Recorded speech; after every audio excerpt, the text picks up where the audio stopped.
Je répète, jette ton arme! Jamais! Vous n'aurez pas plutôt crevé? Je le vois pas bien.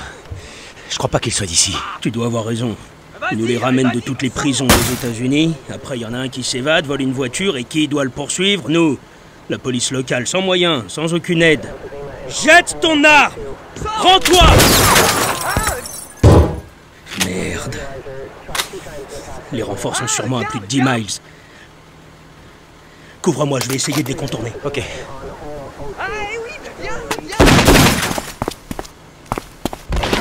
Rick, non! Non!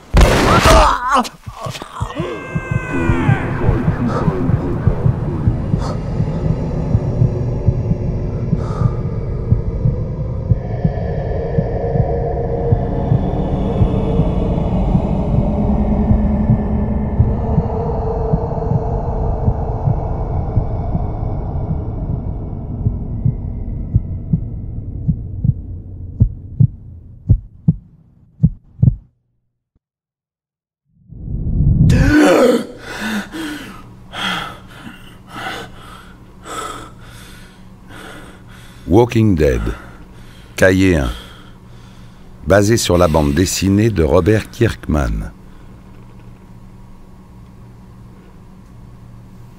Rick se réveilla trempé de sueur froide. Il lui fallut un bon moment pour comprendre qu'il se trouvait dans un lit d'hôpital. Pourquoi était-il là? Que s'était-il passé? Il ne se souvenait que de la poursuite du fugitif. Et puis la balle. Il s'appuya sur le coude et regarda autour de lui. Il était seul. Il se leva. Ses jambes le lâchèrent après 2 pas. Infirmière! Infirmière! Il n'avait pas le choix. Il fallait se lever tout seul. Il s'appuya sur la table de nuit, regarda encore une fois autour de lui avant d'ouvrir un placard.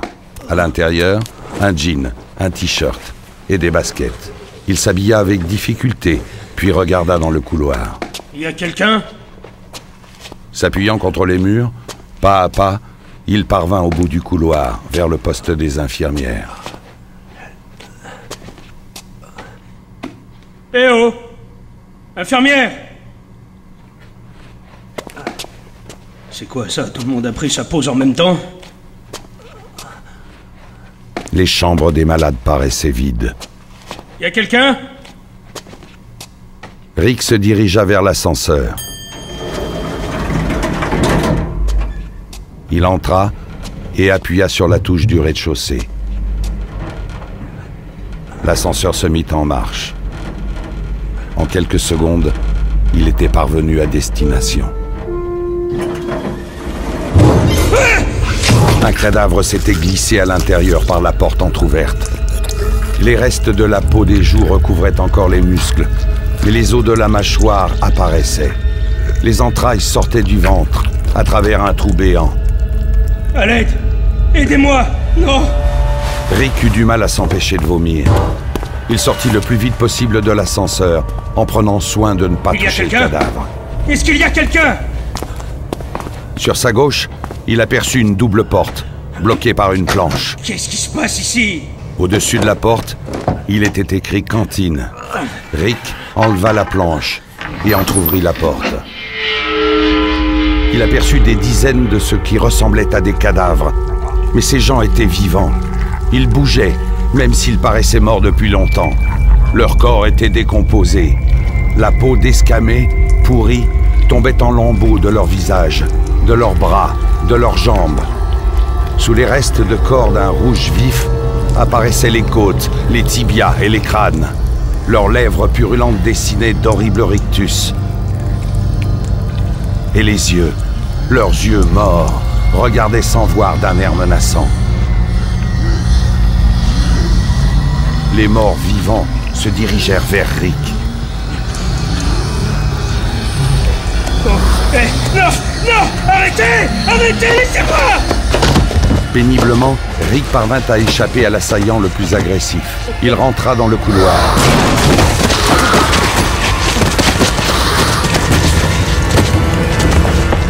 En En un geste, il enleva la ceinture de son pantalon pour bloquer les deux battants de la porte. C'est quoi ce bordel? Il sortit et se dirigea à travers le parking, vers une route principale éloignée d'une dizaine de mètres. Aucun être vivant dans les parages. De vieux journaux et des ordures traînaient partout. Le monde entier paraissait mort. Rick commença à marcher, sans savoir exactement où aller. À la portière de la voiture écrasée contre un poteau, gisait un homme, tourné vers le sol. Rick s'approcha. Le cadavre se mit à bouger. La main squelettique fit un mouvement vers le visage de Rick. Rick se mit à courir. Il lui fallait s'éloigner de ces morts. Pas morts. Il fut vite épuisé par sa course. Il ne vit pas qu'au beau milieu de la rue, il y avait quelque chose. Il trébucha, tomba à terre. Sans trop réfléchir, il le prit et commença à pédaler. Du coin de l'œil, il voyait défiler les maisons. Elles avaient toutes l'air abandonnées et dévastées. Les vitres brisées, les portes forcées, les postes de télévision dehors, cassés, les armoires vidées, les poubelles sans dessus-dessous, les boîtes aux lettres dévastées. Rick s'arrêta devant une de ces maisons. Il laissa le vélo sur la pelouse et entra avec précaution. Le désordre à l'intérieur était indescriptible, comme si une tornade était passée au beau milieu du salon. Le canapé était renversé, la table basse écrasée, des journaux et des livres jonchaient le sol un peu partout. Rick regarda dans la cuisine. Le frigo était ouvert, le sol inondé de l'eau sortant d'un tuyau arraché du mur. Des restes de repas pourrissaient sur la table. Il passa dans la chambre. Un miroir brisé, les tiroirs à moitié vides, les rideaux arrachés. Sur le mur était accrochée de travers une photo. Une famille heureuse le regardait. Un père en uniforme de policier, une belle et jeune maman et un garçon. Le verre de la photo était fêlé. La maison était dans un état déplorable. Rick se dirigea vers le porche. Il s'appuya sur la balustrade. Il n'y a rien.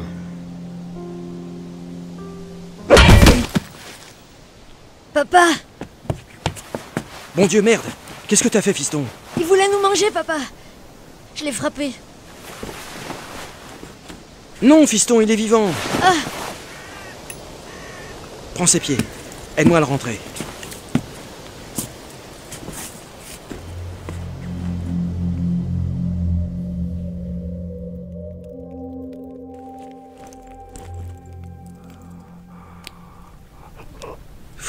Vous êtes réveillés. On allait passer à table. Vous vous joignez à nous? Un moment. Attendez, qu'est-ce qui se passe ici? Qu'est-ce que c'est que ce bordel? Ah, désolé pour mon fils, il vous a frappé sur la tête avec une pelle. Il vous a pris pour une de ces choses. Hein? De quoi vous parlez? De ces monstres à l'hôpital? Et vous, qui êtes-vous? Qu'est-ce qui se passe ici? Oh là, du calme. Mon fils n'a pas fait exprès. Comment c'est arrivé? Qu'est-ce qui a mal tourné? Une minute. Bon sang, vous n'êtes au courant de rien? On m'a tiré dessus. Je me suis réveillé à l'hôpital, on m'a attaqué. Je suis rentré chez moi. Ma femme, mon fils, était parti. Toute cette putain de ville était déserte. Personne ne sait ce qui a provoqué ça, alors. Tous les médias se sont arrêtés au bout de quelques semaines. Depuis, je sais pas s'ils ont trouvé un moyen d'arrêter ça. Ils n'ont pas encore commencé ici. Ces choses sont partout. On s'en débarrasse avec un bon coup dans la tête. C'est pour ça que le fiston vous a frappé, c'est le seul moyen. On essaye de rester discret. Avant qu'ils arrêtent de diffuser, ils nous ont dit de déménager dans les grandes villes, qu'ils pourraient nous protéger là-bas. J'ai préféré tenter ma chance dans le coin.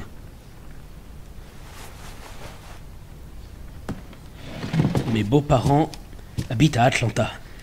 C'est à 5 heures de route d'ici. Ma famille est chez eux. Comme ils n'étaient pas là, Dieu merci s'ils protègent les villes. Oui, je suis sûr qu'ils vont bien. Il me faut une voiture. Et pas seulement. Vous venez avec moi? Ils mirent plusieurs minutes avant d'arriver au pied d'un bâtiment de plein pied tout en briques. Rick sortit de sa poche un trousseau de clés et s'approcha de la porte. Au-dessus, il était écrit « Police? Entrée de service? Alors vous êtes flic? Je vous avais pris pour un chasseur, comme vous aviez parlé des tirs. Ça ne vous dérange pas que mon fils et moi habitions chez votre voisin? Vous rigolez? La plupart des maisons de ma rue ont été pillées, à part celle-là. Les Thompson vous remercieront sûrement quand ils reviendront. Votre quartier avait l'air plus sûr, c'est tout. On ne pense pas faire de mal à qui que ce soit. Vous n'avez pas à vous justifier, vous protégez votre fils. Je comprends. Moi, je suis mort d'inquiétude pour le mien. Je vois. Je ne crois pas avoir saisi votre nom. Rick. Agent Rick Grimes. Morgan Jones. Et je vous présente Duane. Merci beaucoup de m'avoir conduit ici.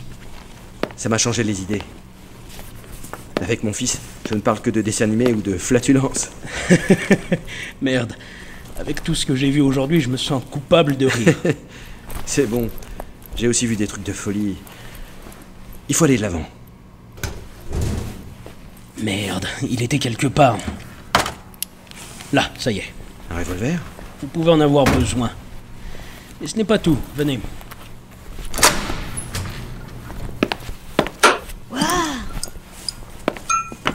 C'est notre armurerie. Prenez-en pour vous. Tout ce que vous pouvez porter. Les cartouches sont dans la commode. Je reviens. Papa, je peux? Ne touche à rien. Mais je suis assez grand. C'est vrai. Demain, je vais t'apprendre comment on s'en sert. Mais là, n'y touche pas. Me voilà. Eh bien, cette tenue vous va bien. Je me suis dit que si j'allais en ville, je m'en sortirais mieux comme ça. Venez, j'ai une autre surprise pour vous. Rick conduisit Morgan et Duane vers un parking clôturé par une grille derrière le bâtiment où étaient garées des voitures de police. Je prends celle-ci, prenez celle de gauche. Ce sera toujours mieux que votre véhicule actuel. Vous serez plus en sécurité là-dedans. Moteur puissant, carrosserie renforcée. Je ne vois pas de meilleure façon de servir et protéger. Je fais mon devoir. Quand tout reviendra à la normale, faudra la rendre. Alors essayez de ne pas l'abîmer. Et n'oubliez pas de faire le plein avant de la rendre. C'est clair. Merci, Eric.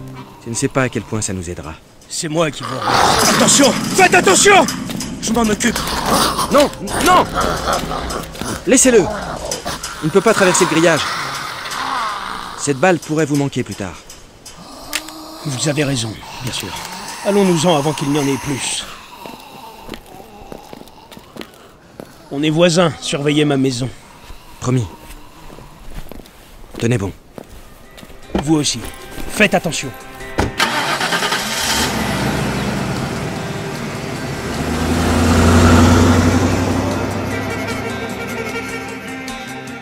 Deux heures plus tard, Rick s'arrêta au milieu d'une route déserte.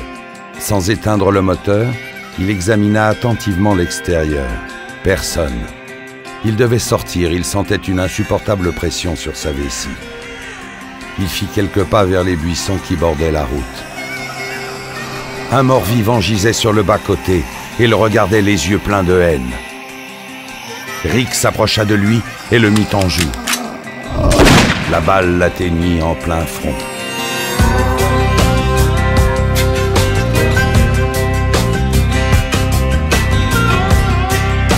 Fin du cahier 1.